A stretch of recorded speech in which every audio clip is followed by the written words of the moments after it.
Some say school is boring. Sometimes this is true. However, getting an education is a necessary first step towards progressing in life. Now, this is an example of one of the main parts of an argument, the alternate or opposing claim. Now, in middle schools, you may have heard it called a counterclaim, but in high schools we use the language on the Regents exam and they call it an alternate or opposing claim. So to make things simple, I'm just going to call it from now on an opposing claim. Very simply, an opposing claim is just the other side of an argument, or the opposite of what you're arguing. So if your claim is students should be allowed to use cell phones in class, then the opposing claim is just the opposite of this. Students should not be allowed to use cell phones in class. When we're thinking about opposing claims, we need to be able to do two things. First, identify an opposing claim in a text, and secondly, present it or write it down in our own argument essay. First of all, we're going to look at how to identify an opposing claim in a text. To illustrate this, I'm going to use the example of text 2 of our unit. That's the text that's called "Gene editing is here, it's an enormous threat." So the first step is to identify the author's claim. What is he arguing? Well, if you've read this text, and also we can tell from the title, this author's claim is that genetic engineering should not be allowed because it's dangerous. Now, every good argument essay will also present the other side of the argument, the opposing claim. So our next step is to identify where the writer talks about this in the text. Now, generally speaking, the opposing claim is usually to be found towards the end of the text, but that's not always the case. And in fact, here the opposing claim is right here in the third paragraph. And the writer says, "The prospect of genetically eliminating crippling diseases is certainly appealing, but this promise masks a darker reality." So he's showing here the other side of his argument, that genetic engineering is good because it gets rid of certain genetic diseases.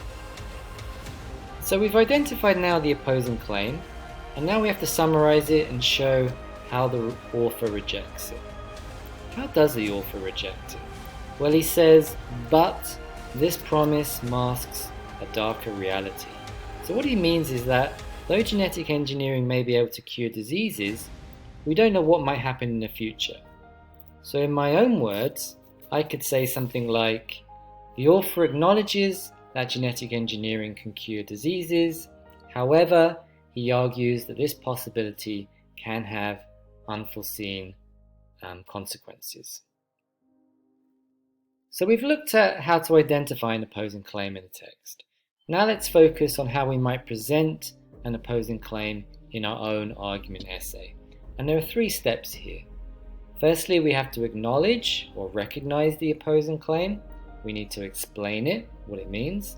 And lastly, we need to rebut or disprove it.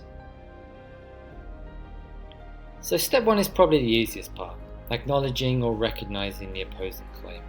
And that really just means saying what it is. And there are a lot of ways to say this, and I've written down a few examples on the screen here. The opposing view is that, some people think that, some people may say that, one might object that, and so on. They all do the same thing, which is just showing what the opposing claim is.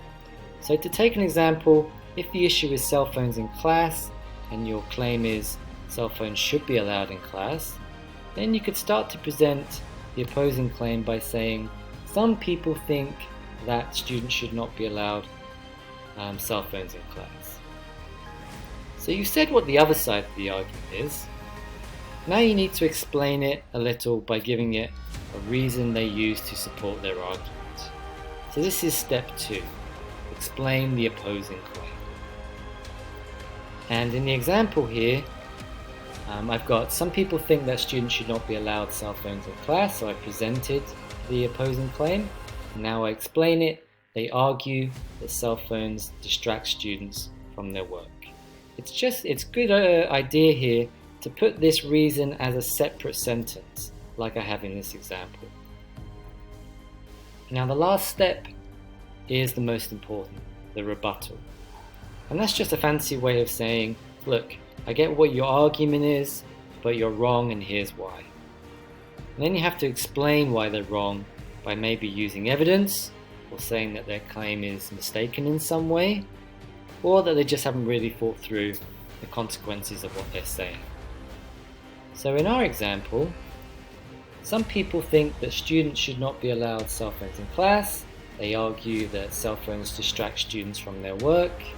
And then here is my rebuttal. However, according to Compute magazine, cell phones offer multiple creative outlets. And a good way of starting a rebuttal is just by using that word however or but. So let's put it all together in the example of genetic engineering. First, we acknowledge what the opposing claim is. Some people think that genetic engineering should not be allowed. Then we provide the reason that people use to support that claim. They say that it is dangerous to play God with the future of humanity. And then lastly, we rebut or disprove that opposing claim. However, according to many scientists, it is clear that gene editing holds enormous promise for curing many types of diseases. We should focus on this medical benefit that will help many kinds of people and their future children, rather than worry about the possible abuses of the technology. So in this last part, I'm really explaining why this opposing claim is not a good claim.